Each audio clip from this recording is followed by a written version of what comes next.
The reason you can't detach isn't love. It's because you've built your identity around someone else.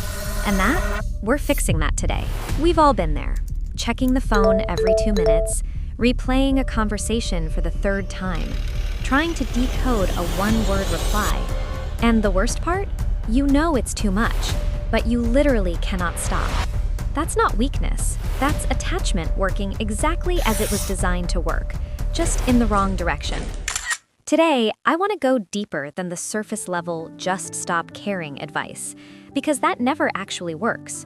What works is understanding why you're attached in the first place and who you're being when you are. Attachment is not your enemy. At its most basic level, attachment just means fondness. It means you care. You're human. That's a good thing. The problem isn't that you feel connected to people. The problem is when you stop being a whole person on your own and start needing them to feel okay. Think about it. A baby is born completely loving, completely open, no ego, no insecurity. But as we grow up, things happen. Maybe love felt conditional. Maybe you learned early that you had to perform to be valued.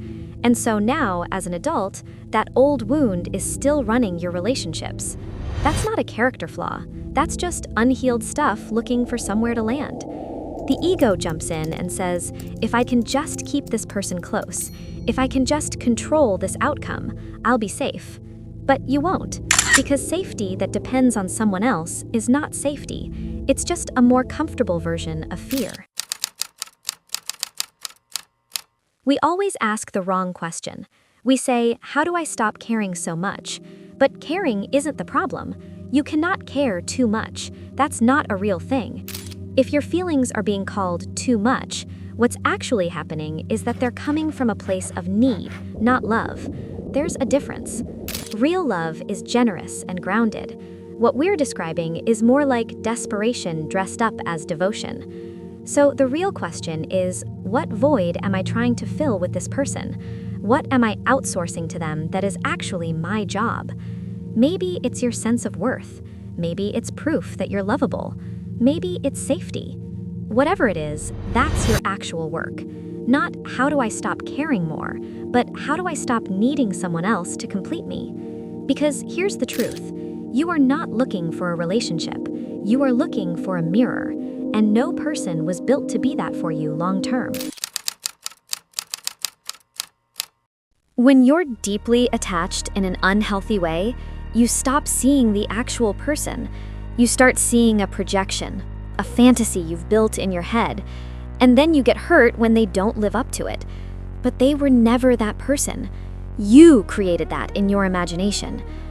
Go into things for what they actually are, not what you need them to be. People are volatile. Their emotions are real and complicated, and they will always surprise you. That's not a flaw. That's life. But if you're walking in with a script already written, you will always be disappointed. Also, and this is important, you are not a detective. You are not a savior. You are not responsible for managing, fixing, or predicting another person's emotions. That's not your role. The moment you start doing emotional labor that isn't yours, you've abandoned yourself to play a supporting role in someone else's story. And here's the thing. Everyone that comes into your life has a purpose. Not every relationship is meant to last forever. Some people are there to teach you something, and then they go. That's not a loss. That's a completed chapter. When you can see it that way, letting go stops feeling like failure. I want you to grab your journal. We're making a list, and this list is going to become your reference point every single time you feel yourself losing yourself in someone or something. 2 columns, what I like, what I don't like. But this is not about food preferences. This is about your core values as a person. On my like list, I have 2 things, myself and anything that makes my world and the world around me brighter. That's it. Notice that I am the only specific thing on that list, because I am the only constant. Goals change, people leave, feelings shift, but I will always be here. On my don't like list, I don't like what I hate, I don't like what doesn't like me, and I don't like anything that is slowly killing my joy, my peace, or my magic. Now, here's why this matters. When you have this list, you have an anchor. Doesn't matter who it is, how much you're into them, how beautiful the situation looks. You can hold it up to your list and ask, does this belong in my world? Is this adding to me or slowly taking me apart? Because the moment you start doing all the emotional labor, the moment you start shrinking yourself, you are authorizing your own diminishment. And that's a price you should never be willing to pay. You cannot be detached in real life and then be doom scrolling someone else's highlight reel at 1 a.m. That's not how this works. You are getting attached to a lifestyle that does not exist. Those posts are the best 1% of someone's life. The rest of it? Messy, uncertain, very human, just like yours. I post and I leave. I don't scroll, I don't compare, because the second I start watching other people's lives, I start questioning mine, and I refuse to let an algorithm make me feel like I'm behind. I'm not behind, and neither are you. You will never leave you. In every hard season, every heartbreak, every moment where you said nobody was there for me, you were.